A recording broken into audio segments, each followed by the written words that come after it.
అందరికీ నమస్కారం. ఇప్పుడు నేను ఈ సెల్ఫీ వీడియో ఎందుకు తీస్తున్నాను అంటే, వీడియోస్ చూస్తున్నాను. నేను నిన్న ఇచ్చిన ఇంటర్వ్యూస్‌కి లైవ్ పెట్టుకున్నారు కదా! లైవ్‌లో కామెంట్స్ అవన్నీ చూస్తున్నాను. ఇప్పుడు నాకు అర్థం కానిది ఏంటంటే, ఆ కామెంట్స్‌లో మాట్లాడుతూ ఒకటే పెడుతున్నారు. వర్షిని ట్రాప్ చేసింది, వర్షిని అఘోరిని ట్రాప్ చేసింది, వర్షిని డబ్బు కోసమే వెళ్ళింది, వాళ్ళ ఫ్యామిలీ కూడా డబ్బు కోసమే వర్షిని పంపించారు, ఇది పక్కా ప్రీ ప్లాన్డ్ అని చెప్పని అంటున్నారు. ఎవరండి ప్లాన్ చేసింది? ఎవరండి ట్రాప్ చేసింది? ఎవరండి మోసపోయింది? అదే ట్రాప్ చేయాలి అనుకుంటే అతని దగ్గర డబ్బులు లేవని తెలిసి కూడా నేను అతనితో పాటు ఎందుకు వెళ్తాను? అతని దగ్గర రూపాయి లేదు, పెట్రోల్ కొట్టించుకోవడానికి సరిగ్గా డబ్బులు లేవు.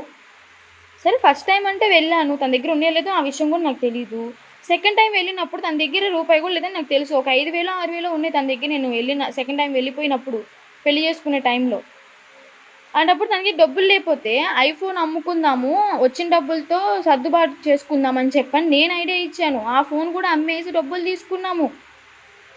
అదే డబ్బుల కోసం నేను వెళ్ళాలి అనుకుంటే పోలీసులు పట్టుకున్నప్పుడు, నీకు కావాల్సిన వస్తువులు ఏమన్నా కారులో ఉంటే తీసుకో అమ్మా అని చెప్పని అన్నారు. అంటప్పుడు ఆ డబ్బులు కూడా కారులోనే ఉంటాయి కదా, ఆ డబ్బులు కూడా నేను తీసుకోవచ్చు కదా. పోలీసులు కూడా చెక్ చేస్తారు కదా కారులో ఏమేమి ఉన్నాయి అని చెప్పని. ఒక్క రూపాయి కూడా దొరకలేదే. నేనైతే డబ్బులేం తీసుకోను, డబ్బుల కోసం అయితే ఏం చేయలేదండి. నేను నమ్మాను, మనస్ఫూర్తిగా నమ్మాను. తను నిజంగానే నాకు నిజాలు చెప్పాడని చెప్పని అనుకున్నాను.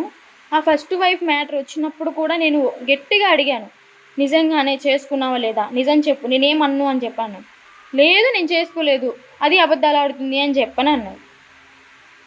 రికార్డింగ్లో నా వాయిస్ మాత్రమే ఎందుకు వినిపిస్తుంది, ఆమె వాయిస్ ఎందుకు పెట్టట్లేదు అంటే ఆమె తప్పు చేసింది, ఆమె ఇది క్రియేట్ చేసి చెప్పింది, అన్నీ అబద్ధాలే అని చెప్పని అన్నాడు. అక్కడ నేను నమ్మే సిచ్యువేషన్ అది, నేను నమ్మకుండా ఉండలేకపోయాను. మరి ఇంకా దాని తర్వాత పెళ్లి చేసుకుందాం, మనం పెళ్లి చేసుకుని వాళ్ళకి గట్టిగా సమాధానం ఇచ్చినట్టు ఉండితే అని చెప్పని నన్ను ఫోర్స్ చేసి పెళ్లి ఓకే ఒప్పించి పెళ్లి చేసుకున్నాడు. ఓకే, పాస్ట్ ఈజ్ పాస్ట్ అని చెప్పని నేను రియలైజ్ అయ్యి ఇంటికి వస్తే మాట్లాడే వాళ్ళు ఎలా మాట్లాడుతున్నారంటే, మీ ఇంట్లో కూతురు కానీ చెల్లి కానీ ఇదే తప్పు చేస్తే, మీ చెల్లికి మీ కూతురికి అలాంటి కామెంట్స్ వస్తే మీరు ఎలా రియాక్ట్ అవుతారండి? అలాగే నేను ఒక ఆడపిల్లనండి. మగపిల్లవాడైనా కానీ ఆడపిల్ల అయినా కానీ తప్పులు చేయకుండా లేరు. అన్ని తప్పులు ఒకేలాగా ఉండవు. ఫస్ట్ ఆఫ్ ఆల్ ఇది అర్థం చేసుకోండి, అన్ని తప్పులు ఒకేలాగా ఉండవు. చేసే తప్పులు డిఫరెంట్ టైప్స్ ఆఫ్ తప్పులు ఉంటాయి. అందులో నేను ఒక టైప్ ఆఫ్ తప్పు చేశాను, రియలైజ్ అయ్యాను, ఇంటికి వచ్చాను, ఇప్పుడు ఫ్యామిలీతో హ్యాపీగా ఉంటున్నాను. తను మాట్లాడిన దానికి నేను రియాక్షన్ ఇచ్చాను, యాక్షన్కి రియాక్షన్ ఇచ్చాను. అది ఎవరో నాకు తెలియదు, వర్షిని ఎవరో నాకు తెలియదు. దానికి కాల్ చేసేంత సీన్ లేదు. కాల్ చేస్తే నేనేం చేస్తానో ఆ పరిమాణం చాలా సీరియస్గా ఉంటుంది. ఏదేదో వాగుతున్నాడు, వాడు కుక్కలాగా వాగితే నేను విని సైలెంట్గా ఉండాలా? వాళ్ళ ఫ్యామిలీకి అన్యాయం చేశానని చెప్పి మాట్లాడుతున్నా అంటే నా ఫ్యామిలీ ఏమన్నా ఎంజాయ్ చేస్తుందా ఇంట్లో ఉండి? నా ఫ్యామిలీ కూడా నేను అదే అన్యాయం చేశాను. నా ఫ్యామిలీ కూడా మీడియా ముందు పడింది. మా అమ్మ నాన్న ఎంత బాధపడ్డారు, మా అన్నయ్య ఎంత పడ్డారని నాకు తెలుసు. నేను రియలైజ్ అయినాక వాళ్ళని కాళ్ళు పట్టుకుని క్షమించమని చెప్పని అడగాలి. ఇంకా ఆ పరిస్థితి నాకు తీసుకెళ్ళాలి. మా నాన్న పర్లేదమ్మా, జరిగిన తప్పే జరిగిపోయింది, నువ్వు రియలైజ్ అయ్యావు చాలు అంతే అని చెప్పని నన్ను కమ్బ్యాక్ తీసుకున్నారు, ఇంట్లోకి మళ్ళీ రిటర్న్ తీసుకున్నారు యాక్సెప్ట్ చేసి. నీ తల్లిదండ్రుల గురించి నీ గురించి ఆలోచిస్తున్నావు కానీ మోసం చేసిన నా గురించి ఎందుకు ఆలోచించట్లేదు?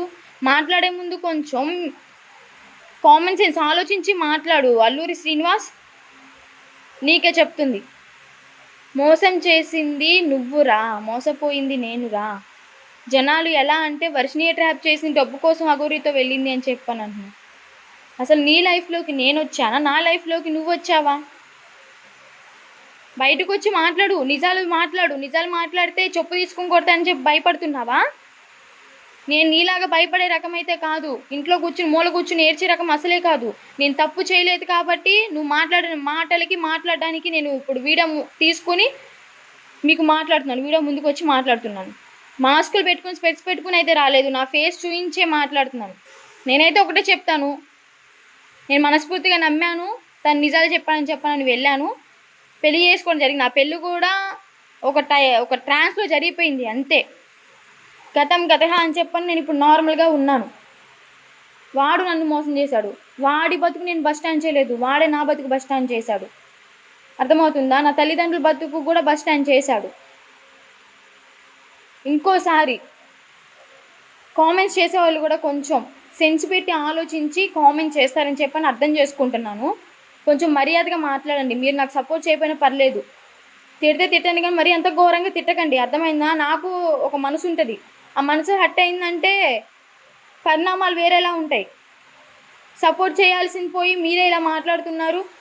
వాడికి చేసే సపోర్ట్ వాడికి చేసుకోండి. వాడు చేసేవాళ్ళు నాకు సపోర్ట్ చేయకపోయినా పర్లేదు, కామెంట్ చేయకపోయినా పర్లేదు, సైలెంట్గా ఉండండి. అంతేగాని తిట్టారంటే మాత్రం బాగోదు.